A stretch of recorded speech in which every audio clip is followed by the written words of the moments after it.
सूबे के सरकार अरबों की सौगात लेकर अलीगढ़ पहुंचे। सीएम योगी अलीगढ़ के कस्बा खैर के गुरुकुल पब्लिक स्कूल में रोजगार मेले का शुभारंभ किया। सीएम योगी ने कृष्ण के रूप में सजे कृष्णा और रुद्र नाम के बच्चों का अन्नप्राशन भी किया। सीएम योगी ने अलीगढ़ में आज 5000 से अधिक युवाओं को नियुक्ति पत्र, उद्यमियों को 35 करोड़ से अधिक का ऋण और 1500 से अधिक विद्यार्थियों को टैबलेट, स्मार्टफोन के साथ ही विभिन्न योजनाओं के लाभार्थियों को टूलकिट और स्वयं सहायता समूह की महिलाओं को धनराशि का चेक प्रदान किया। इस अवसर पर सीएम योगी ने खेरेश्वर महादेव की पावन धरती से जनपद अलीगढ़ की विकास यात्रा को और गति देते हुए 705 करोड़ रुपए की 305 जनहितकारी परियोजनाओं का लोकार्पण, शिलान्यास भी किया। सीएम योगी ने स्वामी हरिदास बलदाऊ की भूमि से प्रख्यात जिले में सभा का स्वागत करते हुए कहा कि विकास के साथ सुरक्षा बहुत जरूरी है। सुशासन और रोजगार के बिना देश आगे नहीं बढ़ सकता है, इसलिए सरकार युवाओं के लिए रोजगार देने के साथ साथ उनको नई तकनीक से भी जोड़ने का काम कर रही है। सीएम योगी ने सपा और कांग्रेस पर तीखा हमला बोलते हुए कहा कि यहां 2014 के पहले ही विकास हो जाता, लेकिन इन लोगों ने विकास को छोड़कर लोगों को जाति और मजहब के नाम पर बांटने का काम किया। लेकिन हमारी सरकार ने मोदी मंत्र सबका साथ सबका विकास के आधार पर बिना किसी की जाति और मजहब पूछे सबका विकास किया। जाति के नाम पर सामाजिक ताने बाने को छिन्न भिन्न करने वाले लोगों को हमें आगे नहीं बढ़ने देना है। ये यकीन करने के लिए आज मैं आपके बीच आया हूँ।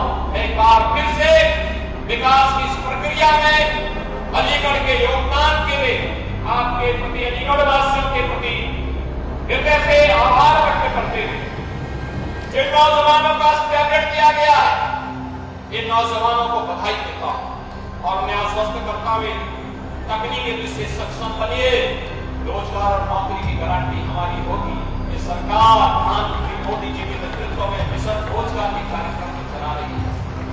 बहनों और भाइयों, मैं आपसे अपील करूंगा, अराजकता और गुंडागर्दी फैलाने वाले लोगों को, भ्रष्ट प्रवृत्ति के तत्वों को, तुष्टीकरण के पोषक तत्वों को, देश के विकास में बाधक तत्वों को आगे नहीं बढ़ने देना है।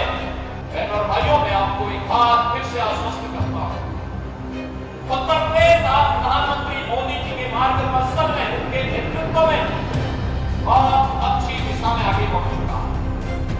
उत्तर प्रदेश की प्रगति दुनिया के गोदुमर आश्चर्य का विषय बना हुआ है। लोग देख रहे हैं जिस उत्तर प्रदेश के सामने पहचान का संकट था, आज वह देश की अग्रणी प्रदेश के रूप में उभर चुका है, आगे बढ़ चुका है। और इसीलिए मेरी आप सबसे यही मेरा अपील होती है, उत्तर प्रदेश की इस प्रगति को, उत्तर प्रदेश के इस रफ्तार को आप थमने मत दीजिए, इसको थमने मत दीजिए। बहनों और भाइयों, इसको थमने मत दीजिए, क्योंकि थमेगी तो भारत की विकास की रफ्तार थमेगी। एक दंगाई फिर से आएंगे, एक गुंडागर्दी करने वाले फिर से आएंगे। समाजवादी पार्टी का वो ब्रांड है जो आपने कन्नौज में नवाब ब्रांड देखा है, यही समाजवादी पार्टी का वास्तविक ब्रांड है, यही इसकी पहचान है। इनको जब भी अवसर मिलेगा, कांग्रेस को जब भी अवसर मिलेगा, ये दंगा कराएंगे, लूटपाट कराएंगे, विकास के कार्यों को बाधित करेंगे, अराजकता फैलाएंगे, किसानों को आत्महत्या करने के लिए लोग मजबूर कर देंगे, नौजवानों को ब्लैक के लिए मजबूर कर देंगे और हमें फिर से इस काले अध्याय को उत्तर प्रदेश के साथ नहीं जोड़ने देना। बहनों और भाइयों, मैं आपको आश्वस्त करने के लिए आया हूं, बेटी और व्यापारी की सुरक्षा के साथ भी खिलवाड़ नहीं करने देंगे, किसी बहन के साथ किसी को खिलवाड़ करने की इजाजत नहीं देंगे, लेकिन साथ साथ किसी दंगाई को भी अराजकता फैलाने की छूट भी नहीं देंगे। कोई सुरक्षा के साथ खिलवाड़ नहीं कर पाएगा। और मैंने पहले ही कहा, हम सुरक्षा सबको देंगे, सम्मान सबको देंगे, विकास सबका करेंगे, लेकिन अगर किसी ने कानून को हाथ में लेने का दुस्साहस किया तो उसको देने पड़ जाएंगे। उसकी कई पीढ़ियों के द्वारा जो अनैतिक और अवैध तरीके से अर्जित संपत्ति है, इस संपत्ति को जब्त करके गरीबों में बंटाने का काम करेंगे। उसी प्रकार से करेंगे जैसे हमने प्रयागराज में किया है, माफिया की जमीन पर गरीबों के लिए आवास बनाने के काम किए। समाजवादी पार्टी के मुखिया को क्या बेटी की सुरक्षा पर कुछ बोलने का अधिकार है? क्या इनको बोलने का अधिकार है? कितनी बेशर्मी के साथ ये लोग वक्तव्य देते हैं। कोलकाता में एक महिला चिकित्सक के साथ जो कुछ घटना घटी हुई, पूरा देश स्तब्ध है, दुखित है, अपनी संवेदना व्यक्त कर रहा है, लेकिन बेशर्मी के साथ समाजवादी पार्टी के मुखिया के द्वारा उन दलितों का समर्थन किया जाता है।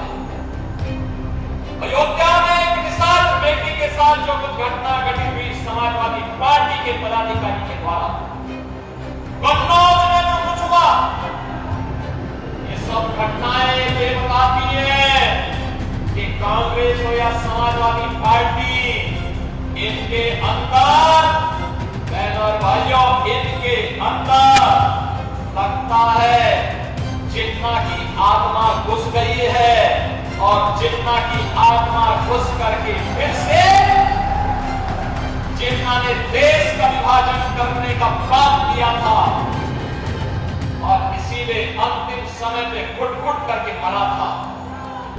ये लोग वही बात आज ये लोग कर रहे हैं, समाज को बांट रहे हैं, जाति विस्मरण कर रहे हैं, सामाजिक ताने बाने को छिन्न भिन्न कर रहे हैं, कट्टरवादी ताकतों को उनके गुस्सा